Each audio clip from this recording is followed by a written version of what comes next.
Sadistic Zinchian sorcerers experiment with unstable warp magic, corrupting life indiscriminately. Now, their tormented test subjects have transformed, eager to rise up and annihilate their oppressors. Will the arcane might of the warp lead to victory for the Thousand Suns? Or will the abhuman savagery of the warp lead to victory for the brutal Beastmen? Find out here on Mountainside Tabletop!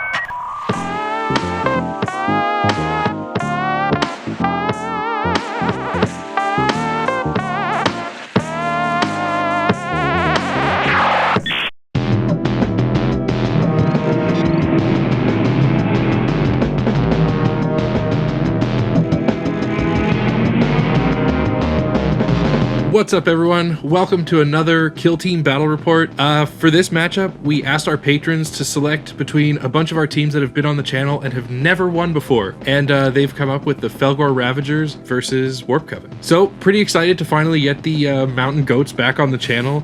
Obviously, goats, jeez, every time. It's too much. The joke's played out. Yeah, well, we'll see. But you said mountain goats. And now I'm tense again. Yeah, so I've built them like the only way you can, really. My leader obviously has the plasma loadout. For equipment, I've given a crack grenade to the Vandal, and then I've given the rending bullets thing to the Gnarl Scar for his sweet shoot and engagement attack. Yeah, and then I've given a few of them war paint to round it out. I really miss the days of just giving everyone war paint. It was so nice, not only powerful, but nice to not think about it. This is kind of a cop-out, but that plasma pistol gotta go. This team is not a shooting team. We know this. There are some operatives that have like medium shooting. Yeah.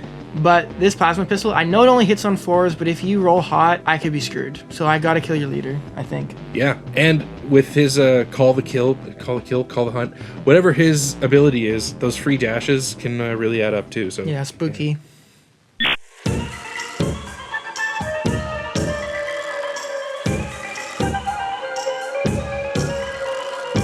All right, trying one more time. Got the Warpcoven here. Yeah. I am bringing 2 Zangors. I dropped the 1 warrior since last time. And for equipment, I'm giving the 3 arcane robes because I think that's like almost mandatory now. Yeah. Maybe not. I don't know. I've also given the Zangors both the gilded horns, so they're going to have a better chance at getting crits, which is good into you, especially your frenzied guys. Yeah. And then finally I give the occult talisman to my leader, so he'll be a bit more resistant to mortal wounds. The thing with Warpcoven is it's all scary and it can all hurt you, but I'm particularly concerned with the Zangors in this game. I think they play pretty well into me. A lot of my melee hits on 4s, and so they're going to have a chance to tie me up and kind of do like the same thing that I'm trying to do to Brad to me, and just make me waste activations. They're kind of hard to get around, and yeah, they can do a lot of damage. And it's going to be really easy for them to get in and incapacitate someone that has been frenzied just by getting those easier crits. So if I can take those out and then Brad just has like 4 3 APL Space Marines, that's still scary, but it'll be much more manageable. Yeah. For today's game, we're playing on an open board. We've got the flank deployment, and the mission is capture. Next we roll off, I win, and I'm going to be the defender. So I picked the bottom side of the board, and we set up our barricades and our operatives. In the scouting step, we both pick recon, so we make our dashes, and Vic takes initiative for himself in Turning Point 1.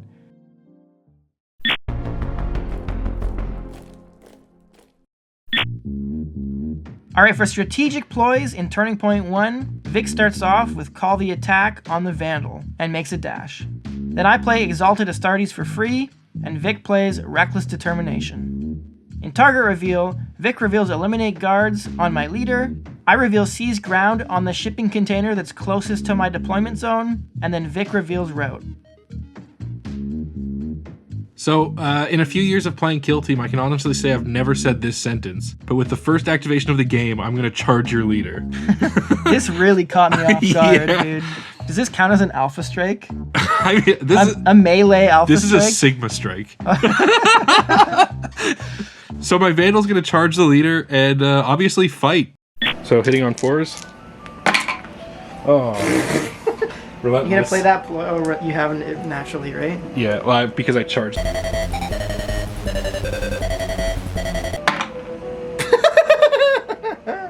I get a really, really bad roll. Luckily, I have Relentless, and it's still just absolutely terrible. That's only one hit.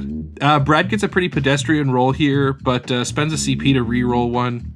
In the end, he's only going to take 5 damage, and my Vandal is frenzied. So I was so excited for that, but this is just like the worst start I could possibly have.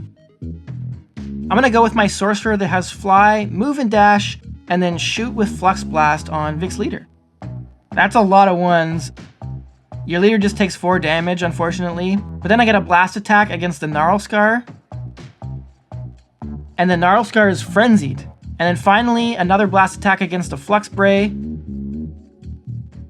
Flux Spray is also frenzied. Yeah, so for those keeping score at home, after 2 activations, 3 of my goats have been incapacitated. You want to concede now? I'm thinking about it, man. This is probably the worst start to a game I've ever had.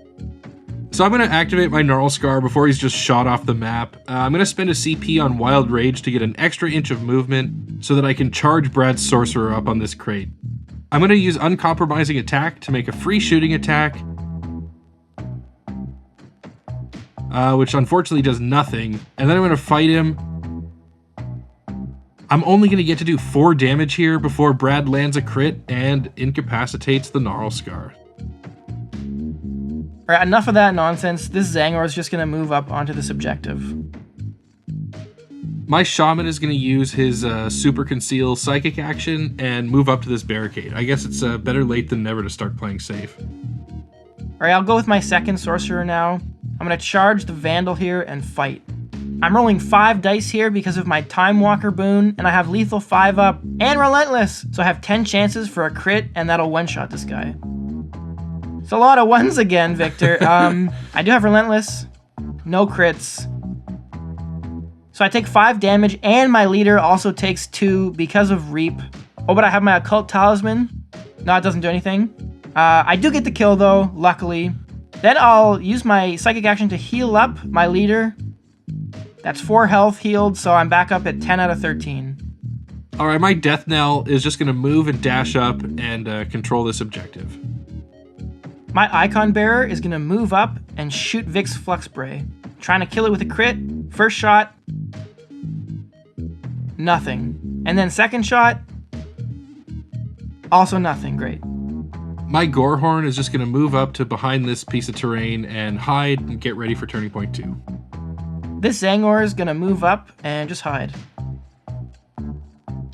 My Mangler is going to move up and start eyeing that Zangor and threatening some charges for later. Alright, my Gunner's going to move up a little. And my Toxhorn's going to do the same. Alright, my leader now, I'm going to move and dash, and then shoot the Shaman with my Warp Flame pistol. Great roll, and the Shaman is frenzied. My leader's just going to move to get out of the way of the Flux Spray. I have an Overwatch with my Icon Bearer on the Flux Spray again. No crit, no kill. So, since he's going to die anyway because he's frenzied, my Flux Spray is going to charge and fight Brad's leader. I get to deal 5 damage, but unfortunately that's not really enough, and so then I'm just going to die at the end of my activation. Okay, my leader has an Overwatch, again with the Warp Flame pistol. I roll 1 crit, but Vic saves it, unfortunately. Yeah, that was pretty lucky. That's nice to stay alive there. And so now my Herd Goat with the last activation is just going to move up to keep control of that objective. At the end of the first turning point, we only score primaries. I get 2, Vic gets 3. Honestly, that was the worst start to a kill team game I've had in my life. So I'm really not feeling great, but these goats are good at staying around. And so we'll see. I mean, I've kind of tipped my hand. You know, I've taken Seek and Destroy, so hopefully I can kill a bunch of stuff and score some points. But I have a feeling that I'm not going to have a lot of operatives left after the next couple turning points. I'm security, you know that. Yeah. And I probably should have played more defensively, but I smelled blood. I had to go for it. Yeah. 2 of my sorcerers have taken some damage, and they're like pretty exposed right now. Yeah. So I'm a bit worried that you're just going to be able to snipe 2 of my really strong operatives. Speaking of sniping, follow this affiliate link and you can snipe yourself a 6 skirmish map. They have this great looking Swampland mat on their store, and if you use this affiliate link, it gives us a little bit of kickback too. Okay, turning point 2.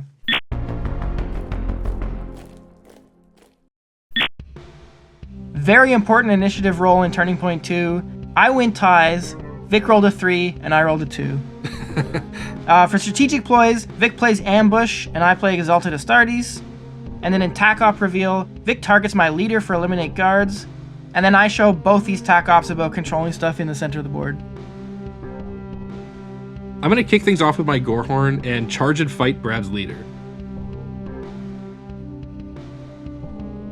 I'm going to take 4 damage here, but I do kill him, which is so nice, so I'm going to reveal Headhunter and score 2 victory points, and then get an extra little 1 bonus from eliminate guards. Then, because of his unique ability, I'm going to heal 2 of those wounds back, and my crit damage now goes up to 7 with this weapon.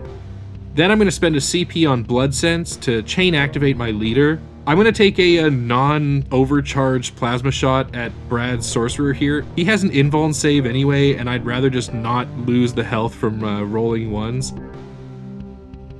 I get an awesome roll here. Feels like karma from the first activation of the game. Brad's going to use a CP, but unfortunately for him, he goes down, and that's 2 dead sorcerers. Then I'm just going to move and try to be obscured behind this piece of terrain. Okay, my Icon Bearer is going to shoot your Shaman, and I get the kill. Then I'll shoot again on your Gorehorn, and the Gorehorn is frenzied. Then I'll move up to sit on an objective. My Mangler is going to charge and fight this Zangler.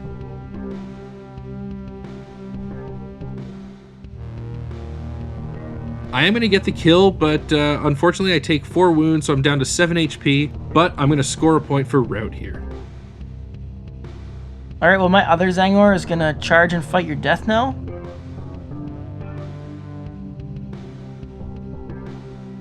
There's a bit of a slap fight.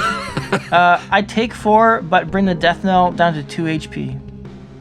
So this is pretty optimistic, but my Herd Goat is going to activate. I'm going to spend a CP on the extra inch of movement from this tactical ploy, charge Brad's sorcerer, and fight. I don't really need to kill him here, but I do have lethal 4 and stun on my weapon, so I would love to reduce some of his APL just to make his life hard. Unfortunately, get a pretty awful roll here, and I'm going to spend my last CP on a reroll.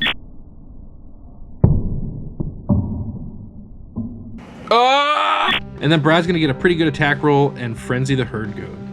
Okay, well I'm just going to fight you back. Okay, I got a crit, so you're just dead. Then I'll shoot the Mangler. Pretty good roll. Mangler is frenzied. Then I'll just like barely move it all, just over here. My Toxhorn is going to activate and charge and fight this last Zangor. I've got support here, and I kill him with the first hit. My Gunner will shoot the Mangler. Nothing, but I'll shoot again. And I get the kill. That's unfortunate. So now my Death Knell is going to have to move over to where the Mangler was just to control that objective and score a point at the end of the turning point. Well, at the end of the turning point, Vic, you score 4 primaries. I only score 2. I do score 1 point for 2 of my tac ops, though. So we both score 4, up at 6 to 11. But that first double activation was pretty devastating. That was a big one. I mean, obviously I've got a pretty good lead right now, but I still don't feel great. I mean, I've got a few frenzied goats that are just going to basically disappear as soon as they do anything. And then I've got some guys out in the open. I've got some low health. Like, it wouldn't surprise me if we're in a situation at Turning Point 4 where I'm tabled and you're just running around catching up on points. So, feels like anyone's game. I said, what's cooler than being cool? Ice patrons. All right. Okay, now patrons. Yeah. I told myself to stop rubbing my eyes, and then I just rubbed my eyes through all of that. Want to join our Patreon? Hey, yeah, that sounds like a good idea. Is that where that whole thing was going? Yeah, don't be an outcast. I have 3,000 reasons for you to join our Patreon. And number 1 is you might get a shout out like this. 1 HP gangsters and mountain goats. Don't worry, I won't do it twice in the same video. I'm so worried. I'm not going to do it. Like I said before we did this, I'm like, okay, I'm not going to do it again. The joke's not funny anymore. It's been 3 times. Like it's done. It's now been 4 times. But then you said it in a different part where you weren't expecting it. Yeah. And then something came over me. I'm sorry. Thank you, patrons. Thank you, 1 HP gangsters and mountain goats.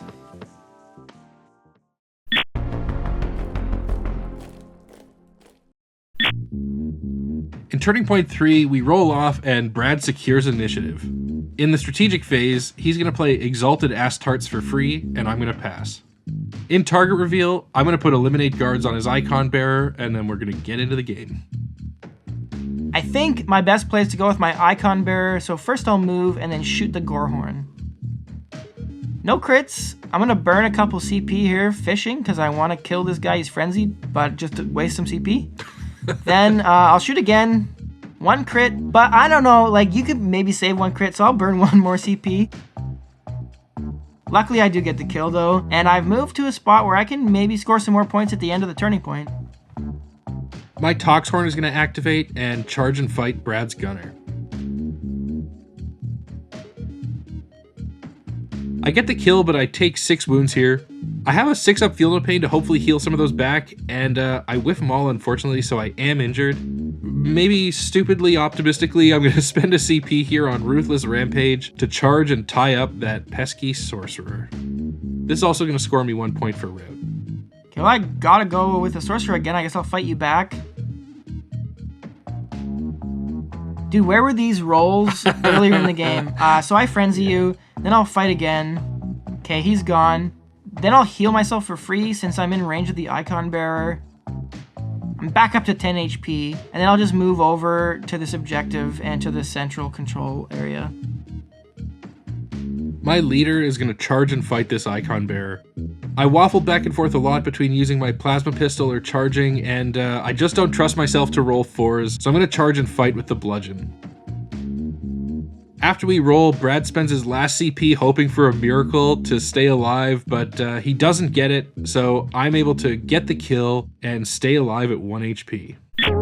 This member of the 1 HP gang is brought to you by NP. Thanks, NP. And then with the last activation of the turning point, my Death Knell is going to charge Brad's Sorcerer just to keep control of this objective. Another turning point where Vic scores 4 primaries, and I just scored 2. He also got 1 for Eliminate Guards, and I can't possibly catch up.